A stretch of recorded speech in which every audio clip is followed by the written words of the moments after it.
Hello students. So our next experiment is the silicon control rectifier characteristics. Okay. For that we need one silicon control rectifier. So here I am using TYN 612 SCR. This is general purpose SCR. So before starting the experiment, we have to identify each electrode of the SCR, right? So left one is cathode, middle one is anode, and the right one is gate. Cathode, anode and gate. Okay, if you see from the front face, so from left to right, cathode, anode and gate. Okay, so this is the SCR. Here in the manual you can see is its structure, which is a 4-layer PN.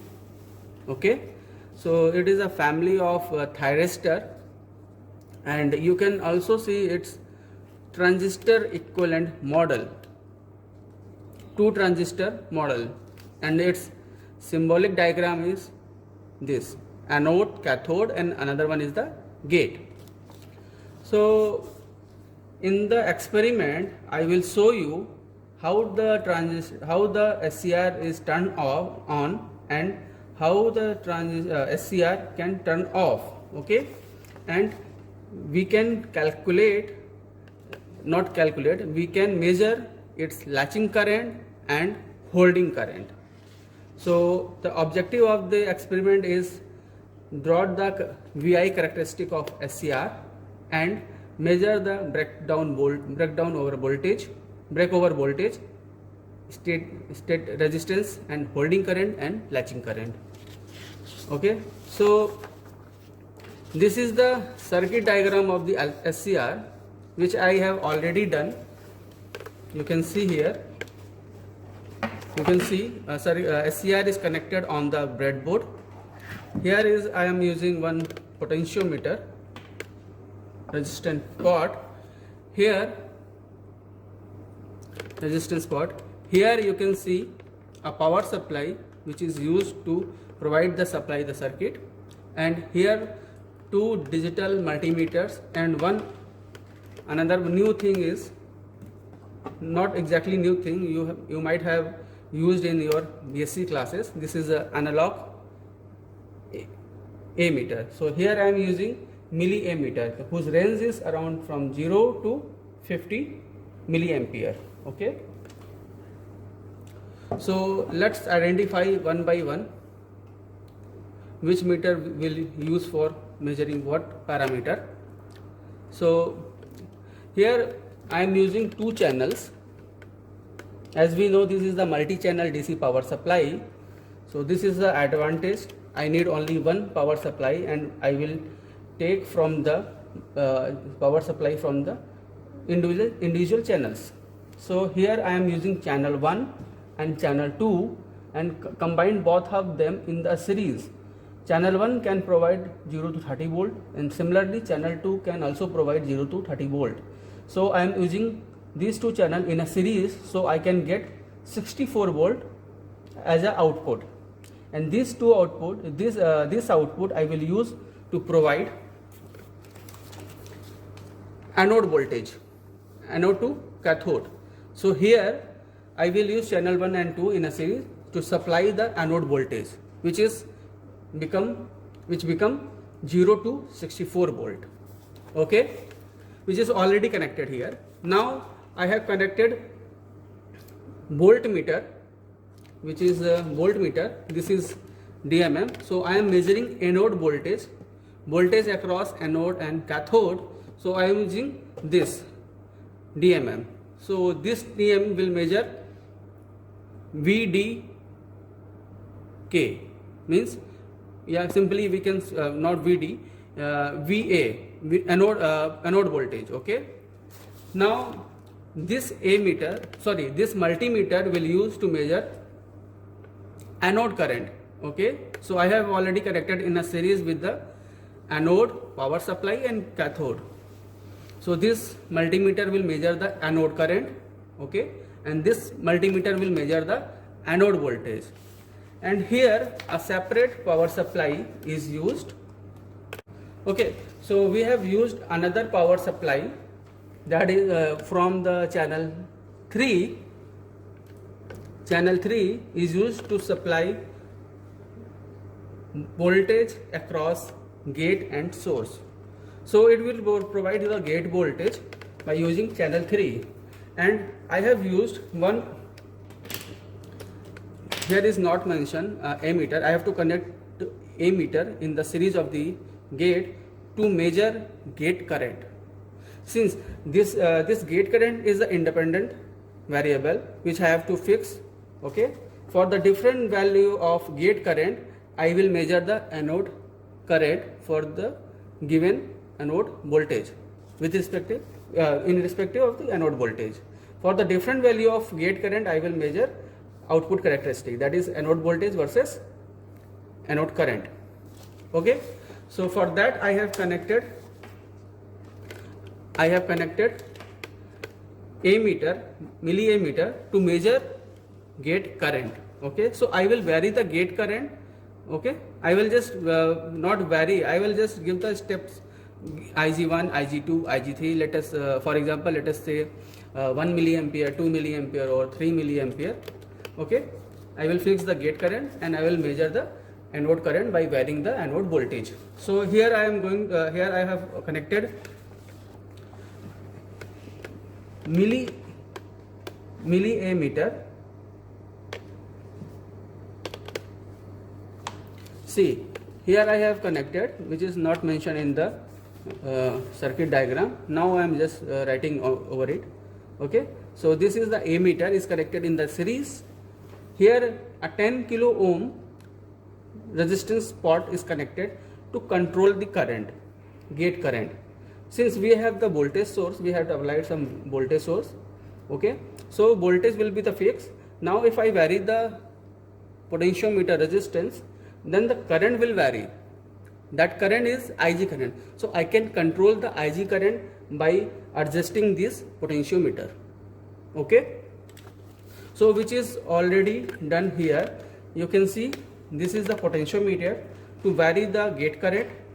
Here right now you can see I have fixed the gate voltage is 2.0 volt, that is at channel 3. Channel 3 is for gate voltage and it is fixed at 2 volt. Okay, now what we have to do, I have to check what current will flow if I fix, what gate current will flow if I fix 2 volt, or that will be the Ig1. Now I am going to on the power supply.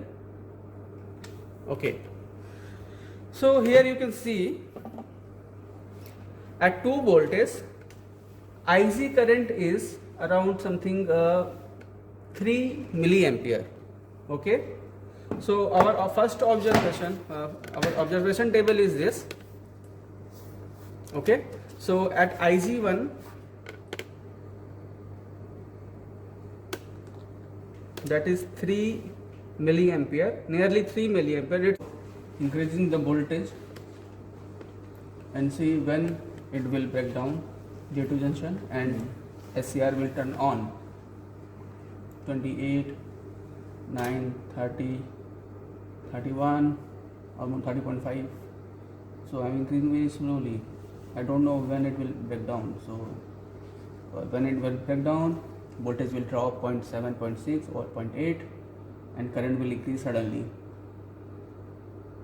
That means SCR will be in on state. 33, 34, 35, 36, 37, 9, 40, 7, 48, 50, 51. Okay, just see the 51. At 51 volt, SCR is turned on and current is increased to very high, that is now 0.3 ampere, that is a 305 milliampere. Okay, and the voltage dropped to 0.8. For Ig2, we are going to increase anode voltage, and we'll see at what anode voltage SCR will turn on. Now, okay,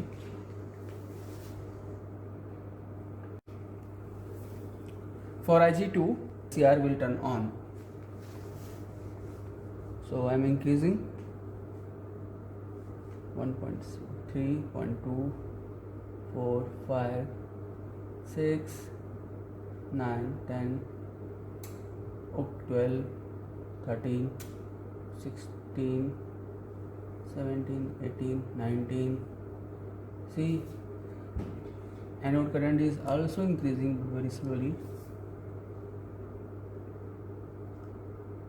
25, 30, 32, 40, 44. See, at 44 voltage SCR get turned on and voltage rapidly dropped to 0.833 volt and current increased to 0.63 ampere, that is 631 milliampere. So at Ig2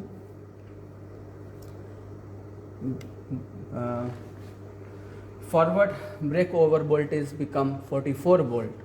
Okay, similarly you can perform the experiment for different value of Ig, that is Ig3, Ig4 and Ig5, and you can draw the trace, you can draw the characteristics of the SCR, and you will see as you increase the gate current, forward breakover voltage will decrease gradually.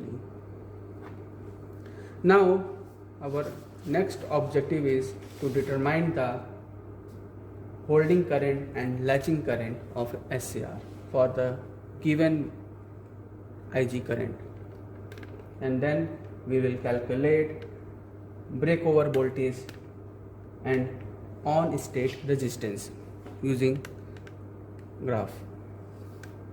Okay, so to calculate, to measure the holding current and latching current,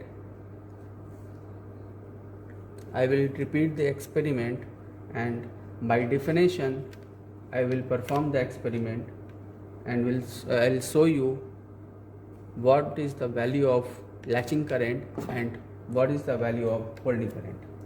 So latching current is nothing but a minimum value of anode current at which it must attain during turn on process to maintain conduction when gate signal is removed. Okay, so first I will show you what is the value of latching current, and then I will show you the value of holding current. So to measure the latch current, I will increase the anode voltage from the 0 and Ig at particular Ig, that is Ig2 here. Okay, now I will turn on the SCR by increasing the anode voltage. 1, 2, 3, 4, 5, 6. You just see here. Okay, 10, 12, 13, 15, 16, 17, 19, 20, 22, 25, 9, 30, 32, 34, 5, 6, 7, 40, 41, 42, 45, 46, 53, 4, 5, 6, 7, 62, 65.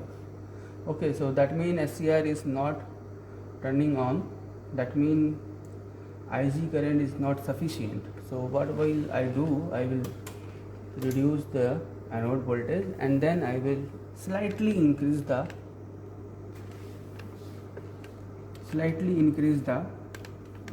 gate current, that is Ig, so that forward breakover voltage will come down to our voltage range, that is 0 to 64, below 64, so that we can see the breakdown phenomena and able to turn on SCR. After that we can measure latch current. Okay, now I just change the gate current. Okay, now again I am going to increase anode voltage.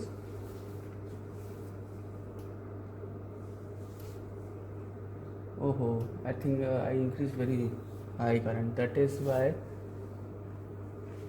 at very small voltage of anode voltage SCR got turned on. Again I will try to increase. Okay, now it is increasing anode voltage. See, at 2.3 something voltage SCR got turned on. Now SCR is in on state, and you can see here the anode current is 688 milliampere. Okay, now in order to measure the latch current, so I will reduce the gate current, but still SCR will in turn on state, as you know. So I am reducing this is the channel 3 for the VG anode voltage, gate voltage. So I am reducing the gate voltage, and by reducing the gate voltage I am reducing the gate current at 0. Still you can see 3.2, this is 1.83 at 3.2 voltage, and anode voltage I have applied 3.2 voltage, source voltage is 3.2. Now what I am getting is 0.82 voltage, that is at the 0.82 voltage, that means across the anode to cathode voltage, that means which shows SCR in turn on state, and current is still 688 milliampere, 0.688 milliampere, 0.688 ampere, that is 688 milliampere. Still SCR in turn on state. Okay, as already I reduced the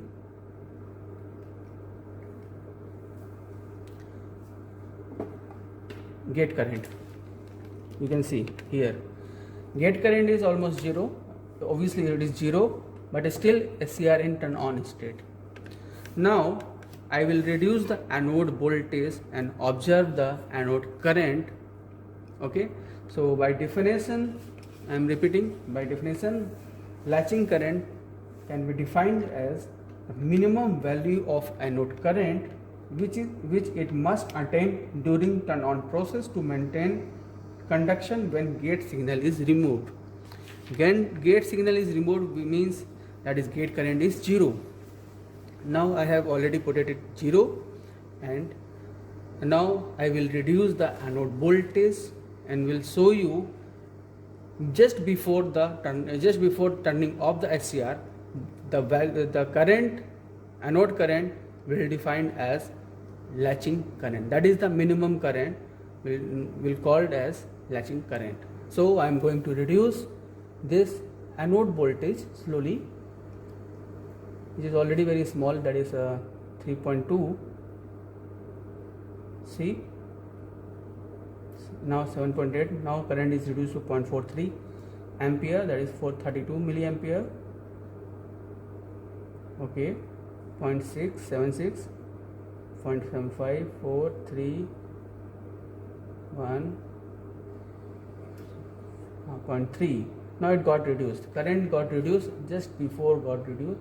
So I think it was around 50 milliampere. Okay, so latching current, it is happening very fast, so we have to observe it very quickly. So I think I saw it around 50 or 100 milliampere when the SCR got turned off. That means the latching current is obviously above 50 milliampere. So we can take as 50 milliampere for as a latching current. Okay, now SCR is turned off. So there is very slightly difference between SCR and latching. Now the SCR is turned off. You can see SCR is just turned off and the current become very small. So below 50, obviously you will get the holding current. So from by this process you will get latching current. After that immediately you will get the. So here I am not giving you all the data. Okay, I am not taking all the data points. Rather we will give you data points. Okay, already we will provide you data points separately, and what you have to do, you have to just plot all the data points and curves. Okay, and trace the curves and do the analysis. Okay, and prepare the report accordingly. Further, at the time of live demonstrations, whatever the question or doubts you will have, you can ask that time.